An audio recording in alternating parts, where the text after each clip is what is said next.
जय हिंद। आइए मिलकर के बनाते हैं आज class 9th RS Agarwal maths का जो चैप्टर 2 है पॉलिनोमियल, उसमें एक्सरसाइज 2 से लेके ABC बन चुका था। 2D में हम लोग फैक्टर थ्योरम लगा रहे थे। तो पिछले वीडियो में क्वेश्चन 1 to 10 आसानी से लगवाए थे। अब क्वेश्चन नंबर 11 से आज बारी है। तो क्वेश्चन 11 निश्चित रूप से फैक्टर थ्योरम का यूज उसमें होगा। तो आइए मिलकर एक बार फैक्टर थ्योरम को रिमाइंड कर लेते हैं कि ये फैक्टर थ्योरम का मतलब होता है कि अगर कोई पॉलिनोमियल Px, सपोज दैट कोई भी पॉलिनोमियल हो Px, अगर उसको किसी दूसरे पॉलिनोमियल सपोज दैट Gx से हम डिवाइड देते हैं जो x माइनस a के फॉर्म में होता है, तो अगर Pa इक्वल टू 0 है उस पॉलिनोमियल में पुट करने से, तो इसका मतलब है कि x माइनस a उसका फैक्टर है, अदरवाइज नहीं है। 0 अगर वैल्यू नहीं आती है तो उसका फैक्टर नहीं होता है। तो चलिए आप लोग फैक्टर थ्योरम को रिमाइंड कर लिए। क्वेश्चन 11 आप आसानी से लगा लेंगे। क्वेश्चन 11 कह रहा है कि यहाँ पर दो पॉलिनोमियल है। पहला है मान के चलते कि Px जिसकी वैल्यू है p to the power 10 minus 1, और दूसरा को हम लोग अक्सर Gx मानते थे और यहाँ भी मानते रहेंगे। तो Gx इक्वल टू हमारा दिया है p to the power 11 minus 1। तो पूछ रहा है कि ये दो अलग अलग पॉलिनोमियल दिए हुए हैं और पूछ रहा है कि इन दोनों पॉलिनोमियल का आपको ये शो करना है कि p माइनस 1 उसका फैक्टर है कि नहीं। ये आपको शो क्या करना है कि जो एक अलग से पॉलिनोमियल आपसे पूछा गया, मान लीजिए वो Tx है जो कि दिया हुआ है p माइनस 1, तो p माइनस 1 इन दोनों का फैक्टर है कि नहीं। तो हम p माइनस 1 जो है हम देख रहे हैं कि वह x माइनस a के फॉर्म में है, तो हमारा a जो है यहाँ पर 1 है। तो हम px में भी जो है p1 की वैल्यू निकालेंगे, देखेंगे 0 आएगा तो फिर उसका फैक्टर हो जाएगा। तो चलिए पहला पॉलिनोमियल है हमारा, उसको फिर से उतारते हैं। px equal to p to the power 10 minus 1। तो अब हमको जो चेक करना था कि p माइनस 1 जो है इसका फैक्टर है कि नहीं। तो p माइनस 1 में से हम यहाँ का 1 यहाँ उठा के पुट करके 0 फाइंड कर लेंगे, तो हम साबित कर देंगे कि हाँ यह इसका फैक्टर है, यानी कि यह इसका फैक्टर है। तो यहाँ से 1 उठा लिए तो p1, अब x की जगह 1 रखोगे तो px है नहीं, ये p आपका x नहीं है, ये p है मतलब वेरिएबल यहाँ पर x नहीं है आपका, वेरिएबल यहाँ पर आपका p है। तो p आपका p to the power 10 minus 1 है। तो p1 कितना होगा, p की जगह 1 रखोगे तो यहाँ भी p की जगह 1 रखोगे माइनस 1। तो आप बताओ p1 0 हुआ या नहीं। 1 पे पावर 10 हो चाहे 10,000 हो या 10 करोड़ हो, 1 पे कितना भी पावर रहेगा तो वो 1 ही होगा, माइनस 1। तो देखा नहीं p1 बराबर 0 है। इससे आपने शो कर दिया कि जो आपका ये p माइनस 1 है वह polynomial p to the power 10 minus 1 का एक फैक्टर है। यानी अगर इस पॉलिनोमियल में इस पॉलिनोमियल से डिवाइड देंगे तो रिमाइंडर 0 आएगा। अब एक और पॉलिनोमियल को चेक करना है, इस पॉलिनोमियल को। तो इस पॉलिनोमियल को दोबारा से हम लोग यहाँ पे Gx नहीं बोलना चाहिए था, Gp बोलना चाहिए। वेरिएबल को हम ब्रैकेट में रखते हैं, यहाँ वेरिएबल हमको दिख रहा है p है। तो Gp बराबर हमारा दिया हुआ है सवाल में p to the power 11 minus 1, और इसमें हम लोग यही वाला जो 1 है इसमें वैल्यू पुट करके देखेंगे 0 आ रहा है कि नहीं। अगर 0 आएगा तो फैक्टर होगा, नहीं आएगा तो फैक्टर नहीं होगा। तो फिर वही बात है, यहाँ भी 1 टू द पावर 11 माइनस 1। तो देख रहे हैं कि G1 आपका 1 माइनस 1 G1 यानी 0 आ रहा है। तो हमने ये शो कर दिया कि ये दोनों जो पॉलिनोमियल थे ये और ये दोनों पॉलिनोमियल जो थे उन दोनों का ये फैक्टर था, क्योंकि हमने फैक्टर थ्योरम से प्रूफ कर दिया। क्वेश्चन नंबर 11 के बाद चलते हैं क्वेश्चन नंबर 12 क्या कह रहा है। तो आइए इससे एक क्वेश्चन लगा लिया हम लोग। क्वेश्चन नंबर 12 भी इसी तरह लगेगा, कोई दिक्कत है नहीं आपको और हमको, क्योंकि हम लोग फैक्टर थ्योरम को समझ चुके हैं। अगर तो उसी पर आधारित ये सवाल है पूरी एक्सरसाइज में। सवाल तो बहुत ज़्यादा हैं लेकिन सब एक ही तरह का है, सब में फैक्टर थ्योरम अप्लाई हो रहा है। तो फैक्टर थ्योरम जिसको समझ में नहीं आ रहा हो पहले उसको समझिए, हमने पिछले वीडियो में फैक्टर थ्योरम को डिटेल में समझाया है। अब है find the value of k for which x minus 1 is a factor of this. तो दिस मतलब पॉलिनोमियल है ये। तो हम देख रहे हैं कि यहाँ वेरिएबल x है तो हम इसको px लिख सकते हैं। तो हमारा पॉलिनोमियल दिया है सवाल में 2x³ plus 9x² plus x plus k, जहां पर k आपका कंस्टेंट टर्म होगा, जैसे 1 2 3 कुछ भी। तो अब हमको एक चीज दिया है कि x माइनस 1 इसका क्या है, फैक्टर है। तो अगर इफ हम लोग लिखेंगे if x minus 1 is it's factor, यानी इस पॉलिनोमियल का अगर ये फैक्टर है, तो हमारा फैक्टर थ्योरम क्या कहता है। यहाँ पर हम एक लाइन लिख सकते हैं, बाय फैक्टर थ्योरम जो है p, यहां से 1 उठा लीजिए, p1 जो है आपका 0 होगा। अब p1 0 का मतलब p1 0 बाद में लिखिएगा, p1 की वैल्यू क्या होगी, यहाँ पे जहां जहां x की जगह 1 लगाइए, यहाँ पे 2 इंटू x की जगह 1 पे पावर 3 प्लस 9 इंटू x पे x का मतलब 1, क्योंकि p1 निकाल रहे हैं ना, फिर x की जगह 1 प्लस k, और ये सब का इक्वल टू 0 है, क्योंकि ये सवाल कर रहा है, हम नहीं कर रहे, फैक्टर थ्योरम कहता है।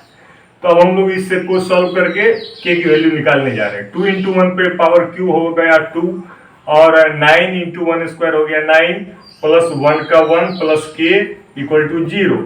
अब देखिए 2 प्लस 9 11 प्लस 1 12, 12 प्लस k बराबर 0, तो k बराबर हो गया 0 माइनस 12 बराबर -12 आंसर, यानी k की वैल्यू निकालने का रहा था, वो -12 हमारा आसानी से आ गया। देखिए, तो हर क्वेश्चन में देख रहे हैं कुछ ना कुछ इजी वे में आपको फैक्टर थ्योरम की वजह से फटाफट सवाल लगता जा रहा है, कोई दिक्कत नहीं है। तो ये है सवाल बनाने का तरीका, फैक्टर थ्योरम सीखो और एक्सरसाइज 2D लगाओ।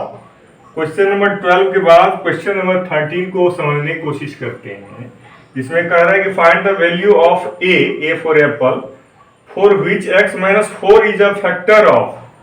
अब जो है हमारा एक पॉलिनोमियल दिया है सवाल में 2x³ minus 3x² 2x³ minus 3x² minus 18x है ना, और प्लस a दिया हुआ है, राइट। अब हमको ये दिया है इसके साथ साथ कि x माइनस 4 जो है वो इसका फैक्टर है, तो हम इसको लिखते हैं कि if x minus 4 is it's factor, by factor theorem हम जानते हैं, फैक्टर थ्योरम से हम क्या जानते हैं कि ये जो p, ये जो 4 उठा लीजिए, यहाँ से -4 था तो उल्टा साइन लेने बोले थे आपको, -4 रहे थे, यहाँ +4 ले लिया करो, p4 इक्वल टू 0 होगा। तो तुम देखो p4 होता कितना है, अब तुम्हारा px दिया हुआ है, p4 निकालने में क्या है, जहां जहां x है वहां वहां 4 लगा दो। यहाँ देखो 2 का 2, x की जगह 4 पावर 3 माइनस 3 का 3, x की जगह 4 पावर 2 माइनस 18 का 18, x की जगह 4 और प्लस a, और ये सब का बराबर लिख देना 0, क्योंकि हम नहीं कह रहे, ये फैक्टर थ्योरम कह रहा है। तो अब इसको आगे सॉल्व करो, 4 पे पावर 3 होता है, 4 4 जा 16, 4 जा 64, 64 2 जा कितना होगा, 4 2 जा 8, 1 2 जा 6 2 जा 12, 128, और फिर 4 4 जा 16, 3 जा 48, और 18 4 जा 72 प्लस a बराबर 0। और देखो 128 में 48 जाएगा तो 8 में से 8 गया 0, 12 में से 4 गया 8, 80 हुआ। और फिर -72 भी है, प्लस a बराबर 0 है, 80 में से -72 जाता है तो बचता है 8 प्लस a बराबर 0, तो इसीलिए a बराबर -8 साइड चेंज से आंसर। तो देखा बच्चों, बच्चों के बड़े बच्चों, समझदार बच्चों, क्वेश्चन नंबर 13 भी आपका इजी लग गया, कोई दिक्कत नहीं है। फैक्टर थ्योरम समझो, एक्सरसाइज 2D लगाओ, फैक्टर थ्योरम समझना कितना आसान है। बच्चों, जो बच्चे इसको समझना चाहेंगे वो 1 से 2 बार में समझ जाएंगे। क्वेश्चन 13 न लगाने के बाद क्वेश्चन 14 सामने में है, मुंह बाएं खड़ा, तो हम भी इधर जो है तन करके बनाने के लिए है खड़ा। तो find the value of a, फिर इसमें भी यही पूछ रहा है, फॉर व्हिच x सेम है भैया, क्वेश्चन 14 सेम है, टाइम वेस्ट नहीं करेंगे, हम आपका वीडियो बना रहे हैं यहाँ पे, तो आपका टाइम वैल्यूबल है हमारे से ज्यादा, हम यहाँ पे टाइम पास करने नहीं आए, आपके लिए वैल्यूबल टाइम है। आप वॉच करिए विक्रम झा यूट्यूब पे, चैनल का नाम ही रख दिया है विक्रम झा, क्योंकि हमको विक्रम झा मेरा नाम से बहुत लोग जानते थे, तो मैंने कहा चैनल का नाम ही रख दो विक्रम झा। विक्रम झा का मतलब कंप्लीट टीचर, माने टीचरशिप है उनके अंदर, ये बच्चे कहते, हम नहीं कहते। Find the value of a, ये for which this is a factor of this, question 15 से हम क्वेश्चन 16 पे आ जाते हैं। Find the value of m for which 2x-1 is a factor of this, ये भी same to same. Question number 17 आप पर आ जाते हैं, जो कह रहा find the value of a for which the polynomial is divisible by x+3। बात तो वही है कि एक पोलिनोमियल दूसरे से अगर डिविजिबल है तो दूसरा यानी x+3 उसका फैक्टर है, तो आप बात तो वही हो गया। क्वेश्चन 17 भी सेम हो गया। क्वेश्चन 18 है without actual division so that this is exactly divisible by this. देखो क्वेश्चन नंबर 18 आपको लगवाता हूं ईमानदारी से, जिसमें आपको दिक्कत होना चाहिए। तो आपका जो एक पॉलिनोमियल दिया है जिसको हम px मान सकते हैं, px की वैल्यू दिया है बेटा x³ minus 3x square minus 13x plus 15 है ना। अब हमको ये साबित करना है, एक दूसरा पॉलिनोमियल है जिसका नाम हम रख देते हैं अपने मन से gx, वो दिया है x² प्लस 2x माइनस 3। सवाल ये पूछ रहा है ना कि जो ऊपर वाला पॉलिनोमियल है वो कह रहा है कि आप शो करो कि ये वो नीचे वाले पॉलिनोमियल से एग्जैक्टली डिविजिबल है, यानी ये इसका फैक्टर है। और फैक्टर थ्योरम से आप समझते हैं कि कोई भी पॉलिनोमियल किसी दूसरे पॉलिनोमियल का फैक्टर तब होता है जब वो x-a के फॉर्म में हो, और x-a में जो a होता है उसकी वैल्यू जब हम पॉलिनोमियल पुट कर देते हैं, अगर वो 0 हुआ तभी वो इसका फैक्टर होता है। तो यहाँ तो ये x-a के फॉर्म में नहीं है, तो यहाँ x-a के फॉर्म में नहीं है, तो इसको हम क्या करेंगे, सॉल्व करके x की वैल्यू उसमें निकालेंगे। एक्चुअली इसमें आपको हम ट्रिक बताए थे कि अगर कोई पॉलिनोमियल x-a के फॉर्म में नहीं रहे तो आप क्या करिएगा, उस पॉलिनोमियल के बराबर में 0 लिख करके फिर आप x की वैल्यू निकाल लीजिएगा, और x की वही वैल्यू ऊपर वाले पॉलिनोमियल में पुट करके देख लीजिएगा कि 0 आ रहा है कि नहीं। अगर आएगा तभी ये इसका फैक्टर होगा, नहीं तो नहीं होगा। क्लियर? तो आइए मिलकर के हम इसको सॉल्व करते हैं। और अब देखिए x² प्लस 2x माइनस 3 बराबर 0 को आप कैसे याद करिए, फैक्टराइजेशन मेथड, वो भी मिडिल टर्म स्प्लिटिंग मेथड से, जिसमें आप इस तरह का फैक्टराइजेशन करके x की वैल्यू निकालते थे, भूले नहीं है ना। तो x² प्लस बताइए क्या होगा, हाँ तो 3x और माइनस x कर दोगे तो 2x आ जाएगा। मिडिल टर्म को स्प्लिट आपको इस तरह करना रहता है कि वो प्लस माइनस करके आपका जो है सेम टू सेम 2x के बराबर हो रहा है कि नहीं। देखो 3x में से माइनस x की प्लस 2x हुआ कि नहीं, और 3x इंटू x करोगे तो फर्स्ट टर्म और लास्ट टर्म के प्रोडक्ट के बराबर भी होना चाहिए। यही शर्त लेके तुम मिडिल टर्म को स्प्लिट करते थे, याद आ गई बात? ज्यादा नहीं बताऊंगा, नहीं तो हम क्लास 8 का फैक्टराइजेशन थोड़ी समझा रहे हैं तुमको।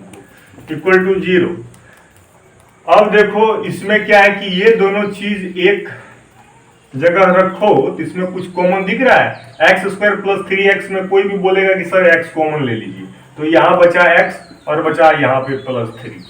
अब देखो माइनस x माइनस 3 में कुछ भी कॉमन नहीं है, तो 1 तो सब में कॉमन रहता है, तो -1 कॉमन लोगे तो यहाँ पर x हो जाएगा और अंदर का साइन चेंज हो जाएगा, क्योंकि ब्रैकेट के बाहर अगर माइनस है तो ब्रैकेट के अंदर तो वो उल्टा साइन -3 था तो +3 तो हो ही जाएगा, इक्वल टू 0। अब देखो बेटा x minus 1 into x plus 3 बराबर तुम्हारा 0 आ ही गया। अब x की वैल्यू क्या क्या हुई, तो यहाँ हम x की वैल्यू कैसे निकालते थे कि इफ x माइनस 1 बराबर 0, तो आप ही बताओ x बराबर 1 हुआ कि नहीं हुआ, है ना। और एक चीज और है इसमें, इफ अगर कोई दो चीज को मल्टीप्लाई करोगे और उसका बराबर 0 है तो उन दोनों में से कोई एक 0 होगा। तो मान लिया पहली बार की पहला वाला x माइनस 1 बराबर 0 था तो x की वैल्यू 1 आई, तो हमको तो दूसरा भी फैक्टर देखना है x plus 3। If x plus 3 भी तो हो सकता है 0 होगा, तब क्या होगा x माइनस 3। तो आपका x का वैल्यू जो है दो चीज निकला, x बराबर -3 और x बराबर 1, वह एक जगह नोट कर लीजिए और बाकी को इरेज करके आगे बढ़ करके सवाल को कंप्लीट करिए, है कि नहीं। अब यहाँ पर हम इरेज तो कर ही सकते हैं क्योंकि हमको जो x की वैल्यू लानी थी वो हमने नोट कर लिया। अब हम क्या करेंगे, x की कोई भी एक वैल्यू को ले करके, जैसे x की हम एक वैल्यू 1 ले लेते हैं और उसको 1 को इसमें पुट करते हैं और देखते हैं इसकी वैल्यू 0 आ रही है कि नहीं। जैसे देखिए px आपका क्या था, px फिर से उतारिए, आपका था x³ -3x² -13x + 15 था। अब आपको ये प्रूफ करना है कि p1 ये वाला 1 p1 0 होना चाहिए। अगर उसको हम फैक्टर साबित करेंगे तो p1 0 हो जाएगा तो वो फैक्टर हो ही जाएगा उसका। तो p1 अगर x की जगह 1 लिखे तो x की जगह 1 लिखो, x की जगह 1 लिखो, बाकी तो 13 इंटू x की जगह 1 लिखो।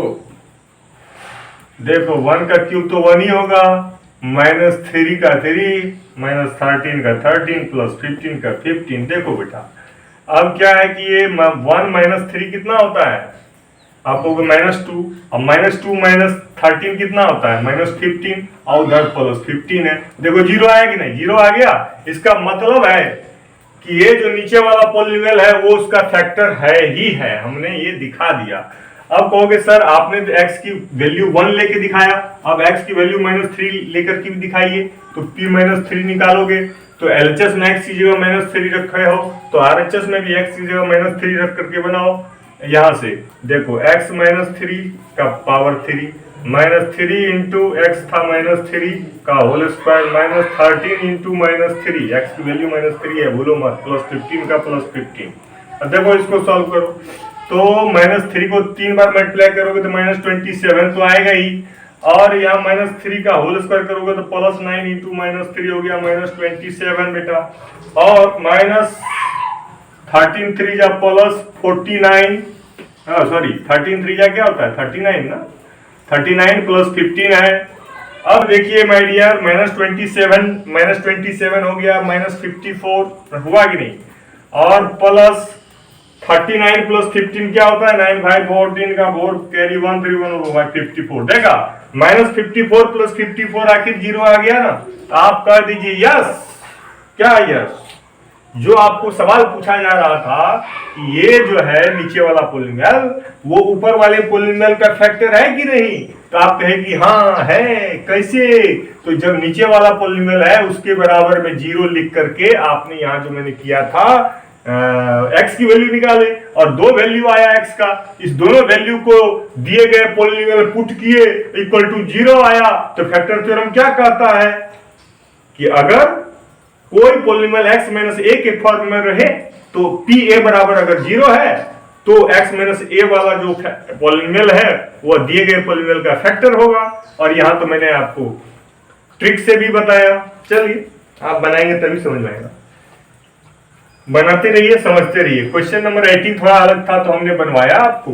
क्वेश्चन नंबर 19 पढ़ लेते हैं, आगे बढ़ने की चाहत रखते हैं और विक्रम झा यूट्यूब को सब्सक्राइब करते रहते हैं, नए नए वीडियोस पाते रहते हैं और समझते रहते हैं, अच्छी बात है।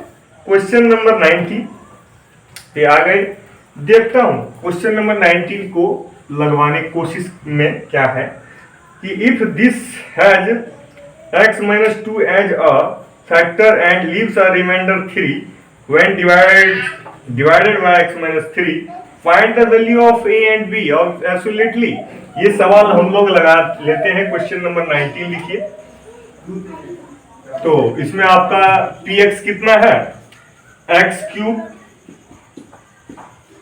+ ax²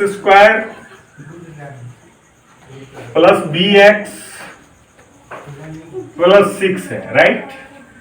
अब इसका जो है फैक्टर जो है दूसरा पॉलिनोमियल है, लेकिन एक शर्त के साथ है। दूसरा पॉलिनोमियल है gx और वह है x - 2, लेकिन वह एज ए फैक्टर ऐसा है कि वो लीव्स अ रिमाइंडर 3। वो फैक्टर तो है लेकिन फैक्टर वास्तव में 3 रिमाइंडर छोड़ने के साथ वो फैक्टर है। x - 2 as a factor has x - 2 as a factor and leaves a remainder 3 when divided by x minus three, जब आप इसको x माइनस थ्री से डिवाइड दोगे तो तब जो आएगा रिमाइंडर वो 3 आएगा। Find the values of a and b। तो इसमें करना क्या है, अब चूंकि कह रहा है कि जो x माइनस टू है वो इसका फैक्टर है, राइट। x माइनस टू क्या है, इसका फैक्टर। तो x माइनस टू जब इसका फैक्टर है तो p2 बराबर 0 होना चाहिए कि नहीं होना चाहिए, बताओ। वो तो आप फैक्टर थ्योरम से जानते ही हो, p2 0 होना चाहिए। चलो p2 निकाल लेते हैं, यहां से 2 उठाए हैं तो p2 का मतलब हो गया x की जगह 2 का वैल्यू पुट करना है, 2 का cube plus a into 2 square plus b into 2 plus 6, right. तो p2 बराबर जो है हमारा 0 आना चाहिए, इक्वल टू 0। तो इक्वल टू जो है 2 टू द पावर 3 होता है 8 प्लस 4a हो गया plus 2b plus 6 equal to 0। अब ये हमारा जो है देखा जाए कुल मिला करके तो 4a प्लस 2b एक जगह रखो और 8 प्लस 6 हो जाएगा आपका 14। अब 14 को 0 में माइनस कर दोगे तो हो जाएगा आपका minus 14। This is our equation 1। अब हमारा इक्वेशन 1 तैयार है। अब क्या है कि हमारा सवाल क्वेश्चन नंबर 19 में इसको अगर हम 2 से इस इक्वेशन को और सिंप्लीफाई हम कर सकते हैं, क्योंकि हम देख रहे हैं सब में 2 जो है कॉमन है। तो आप क्या करना बेटा, समझने के लिए मैं यहीं पे समझा देता हूं। ये जो आपका इक्वेशन है पॉलिनोमियल है, सब में 2 कॉमन है तो सब में 2 से डिवाइड दे दो, तो देखो कि क्या बन रहा है। तो अब यहाँ 4 2 से कटेगा तो ये हो जाएगा 2a, तो यहाँ 2 2 कट जाएगा तो हो जाएगा b, और इक्वल टू माइनस 14 2 से कटेगा तो हो गया माइनस 7। इसको मान लेना है इक्वेशन 1। अब आगे बढ़ो खेला। अब हमारा फैक्टर थ्योरम से हम ये भी समझते हैं कि जब px जो था उसको आप जब x माइनस 3 से डिवाइड दे रहे हो तो 3 will be as its reminder, है ना। तो आप समझिए आपका ये फैक्टर थ्योरम से आप ये भी समझते हैं कि जब आप इसी सेम पॉलिनोमियल को जब x माइनस 3 से आप डिवाइड दे रहे हो, है ना, तो आपका क्या है, रिमाइंडर 3 आता है। ठीक है, तो इससे आप क्या समझे कि p3 बराबर 3 होना चाहिए, है ना। तो p3 बराबर 3 करो, यहाँ पे 2 की जगह 3 लगा देना है, और यहाँ तो आपको पूरा 3 लिखना है x की जगह। तो लेकिन हमें ये समझ लेना चाहिए कि यहाँ पे एक लाइन लिखना पड़ेगा कि सवाल को पढ़िए। सवाल कह रहा है कि ये सेम पॉलिनोमियल जो है ना, रिमाइंडर इसमें 3 आता है कब, जब इसको x माइनस 3 से डिवाइड देते हैं। इस बार हमारा gx जो है x माइनस 3 है ना, तो इसमें x माइनस 3 से जब डिवाइड देते हैं तो रिमाइंडर 0 नहीं आ रहा है, इसे इस बार रिमाइंडर 3 आ रहा है। ये एक बात नोटिस करिए। तो जब उसमें रिमाइंडर 3 आ रहा है तो आप समझ लीजिए जब रिमाइंडर 0 आता है तो इक्वल टू आप 0 लिखते हैं, और रिमाइंडर 3 आएगा तो रिमाइंडर 3 ही लिखेंगे आप। तो आप देखिए फैक्टर थ्योरम से आप ये समझिए कि आप निकालिए, यहाँ का 3 उठाइए, माइनस 3 का अपोजिट साइन प्लस 3, तो p3 बराबर 0 तब होता था जब x माइनस 3 इसका फैक्टर रहता था, यानी कि रिमाइंडर 0 आता था, तब आप लिखते थे p3 बराबर 0। लेकिन यहाँ पर आपको साफ साफ कह रहा है रिमाइंडर 3 आ रहा है, तो आप क्या लिखिएगा, p3 इक्वल टू 3। तो p3 की वैल्यू पहले निकालिए ना, तब इक्वल टू 3 लिखा करके इक्वेशन बनाइएगा। p3 का मतलब हुआ इस इक्वेशन में x की जगह 3 रखना, 3 पे power 3 into a into 3 square, x की जगह सिर्फ 3 रखना, b इंटू 3 इसको देख के लिख रहे हैं प्लस 6 का 6। अब इसको इक्वल टू कितना था भूलेंगे नहीं, 3 था।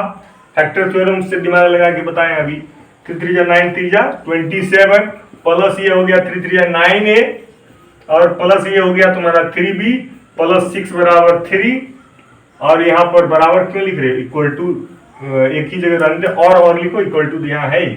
अब तुम देखो 9a प्लस 3b को एक जगह रखो और 27 में 6 प्लस करो तो 33 होता है कि नहीं। 33 का साइड चेंज करोगे तो 3 में से 33 चला गया तो आई थिंक -30 हुआ। -30 आप 3 में सब में कॉमन है तो 3 से सब में डिवाइड दे दो तो ये छोटा हो जाएगा इक्वेशन। 3 3 या 9, ये हो गया आपका 3a और ये हो गया 3 3 कट गया तो प्लस b बराबर ये 3 10 या 30 -10, ये आप मान लेना इक्वेशन 2। अब देखिए आपको क्या प्राप्त हुआ है, इक्वेशन 1 और 2 प्राप्त हो गया है। और इक्वेशन 1 क्या था और इक्वेशन 2 क्या था, दोनों को सॉल्व कर देंगे तो ए बी की वैल्यू निकल जाएगी। ये लीनियर इक्वेशन इन 2 वेरिएबल के कंसेप्ट से हम लोग निकालने जा रहे हैं। अब हमारा क्या है कि इक्वेशन 2 हमारा यहाँ रहने दे रहे हैं, इसको सॉल्व करना है। इक्वेशन 1 क्या था वो हम यहाँ पर देख ले रहे हैं सवाल में कि इक्वेशन 1 हमारा क्या बना था।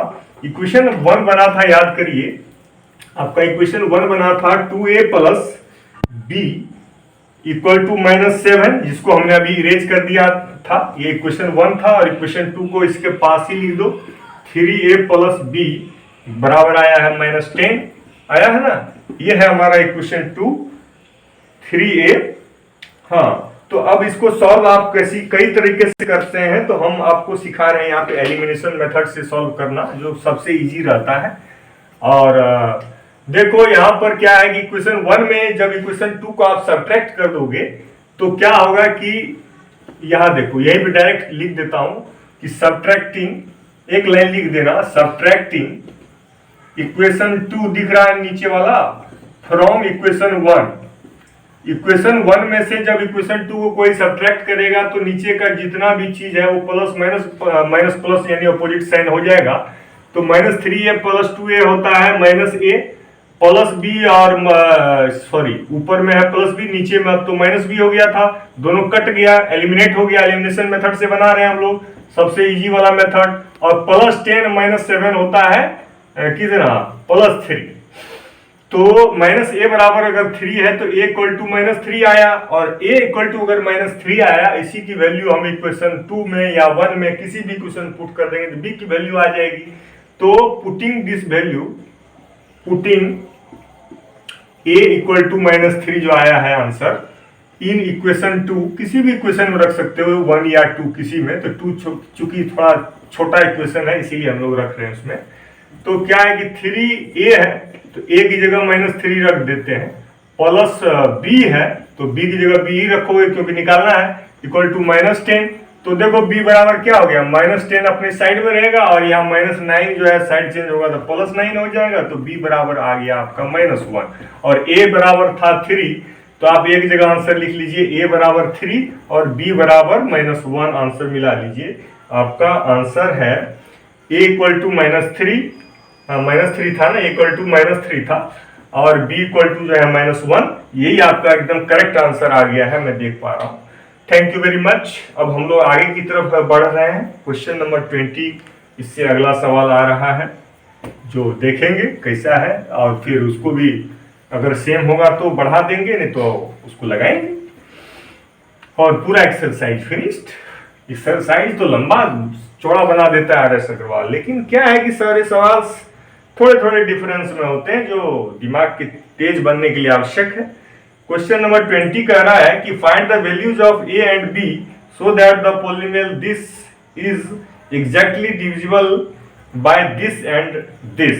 अब मैं आपको एक चीज बताऊं, इसमें सबसे पहले क्वेश्चन नंबर 20 नोट कर लो कॉन्फिडेंटली, और एक पॉलिनोमियल जिसमें तुम डिवाइड देने जा रहे हो उस पॉलिनोमियल को px मान करके उसको उतार लो, x³ - 10x² x³ - 10x² plus ax plus b plus ax plus b, ये आपने पूरा पॉलिनोमियल लिख दिया। और वो दोनों ये जो पॉलिनोमियल है अकेला, दो पॉलिनोमियल, एक का नाम हम लोग gx रख देते हैं, वह है x-1 से कंप्लीटली डिविजिबल है, और एक और कोई rx कुछ भी मान सकते हैं भैया, उस नाम रख देते हैं rx जो है x-2। तो सवाल ये है कि आपको निकालना है a और b की वैल्यू, है ना, और a और b की वैल्यू निकालने के लिए सवाल में ये चीज दिया हुआ है कि ऊपर वाला जो पॉलिनोमियल है वो नीचे वाले दोनों पॉलिनोमियल से एग्जैक्टली डिविजिबल है, यानी ये भी इसका फैक्टर है, ये भी इसका फैक्टर, और फैक्टर थ्योरम से पी ए बी बराबर 0 होगा और पी टू बी बराबर 0 होगा। पहले हम लोग पी ए बराबर 0 निकाल करके एक इक्वेशन प्राप्त करेंगे, फिर पी टू बराबर 0 लिख करके दूसरा इक्वेशन प्राप्त करेंगे। दोनों इक्वेशन को सॉल्व करके ए और बी की वैल्यू निकालने जा रहे हैं। देखिए कैसे बनता है सवाल। अब हम जानते हैं कि जी एक्स इक्वल टू जो एक्स माइनस 1 है इज ऑफ फैक्टर, सवाल कर रहा है, हम नहीं कर रहे, फैक्टर ऑफ पी एक्स। ये जो हमारा ऊपर वाला पी एक्स पॉलिनोमियल का ये फैक्टर अगर है तो बाय फैक्टर थ्योरम आप क्या समझते हैं कि कोई अगर किसी का वो है फैक्टर है तो ये जो 1 लास्ट वाला है P1 बोलिए इसको, तो P1 बराबर क्या होगा 0 होगा। तो इसको आप बात को पकड़ लीजिए, P1 कितना होना चाहिए। देखिए P1 का मतलब x की जगह यहाँ LHS में 1 बैठाओगे तो RHS में भी x की जगह 1 बैठाना, x की जगह 1, x की जगह 1, a का a, x की जगह 1 प्लस b का b बराबर कितना 0 लिख दो। अब इसको सॉल्व करो, a का 1 का क्यूब तो 1 ही होता है, -10 इधर हुआ प्लस ये a हुआ प्लस b बराबर 0 आया। तो a प्लस b बराबर आया कितना, ये देखो 1 - 10 तो -9 होगा, -9 का साइड चेंज करोगे तो +9 होगा। ये हो गया आपका इक्वेशन 1, नोट कर लो, इक्वेशन 1 तैयार।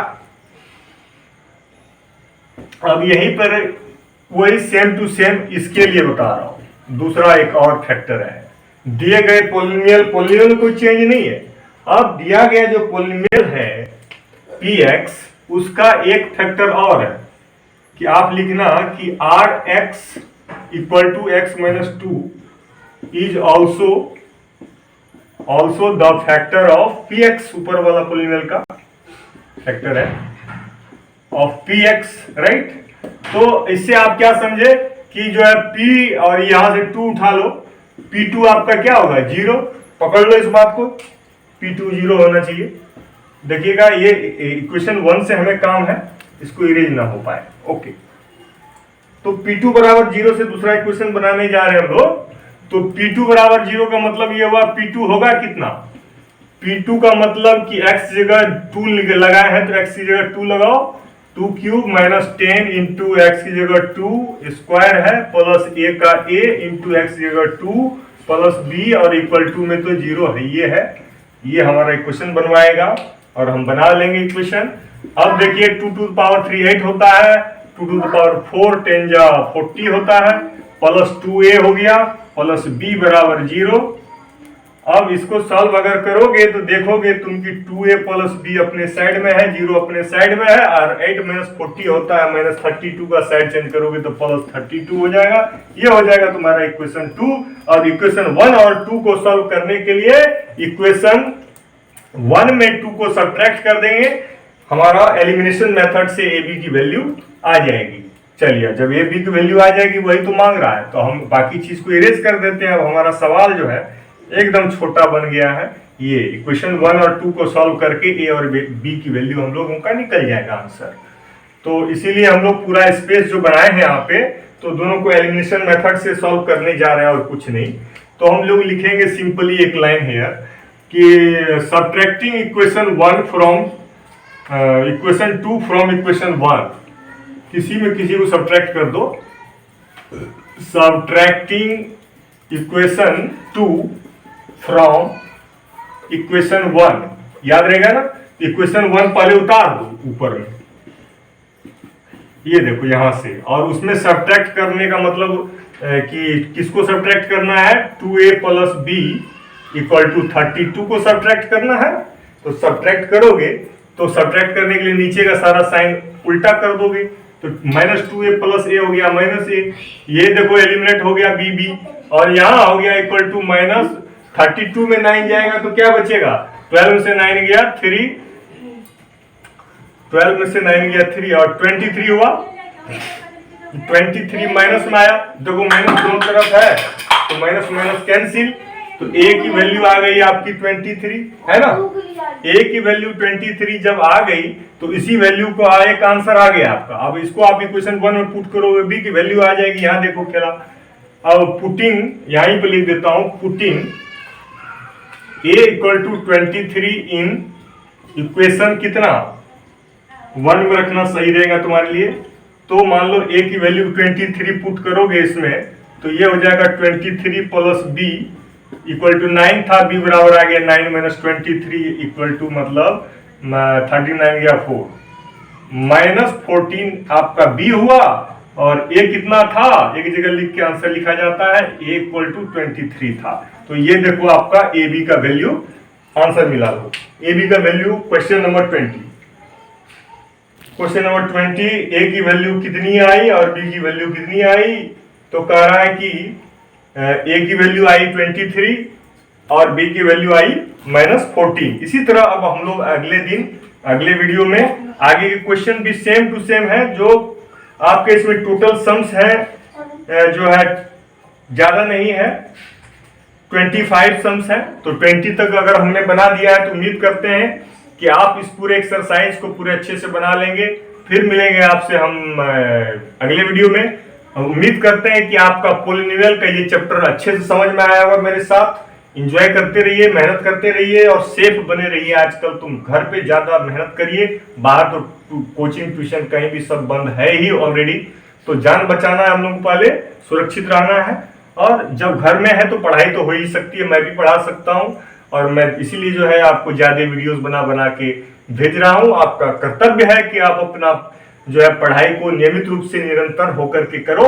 और thank you very much for watching Vikram Jha YouTube channel on YouTube. So please subscribe so that you will get the current notification at the time.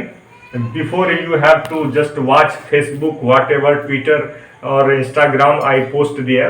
But you can get simply when you subscribe the red button and press the bell icon, you will get all the notification whenever I will just post the any video, upload the any video. Thank you very much for watching Vikram Jha YouTube channel. Meet you in the next video.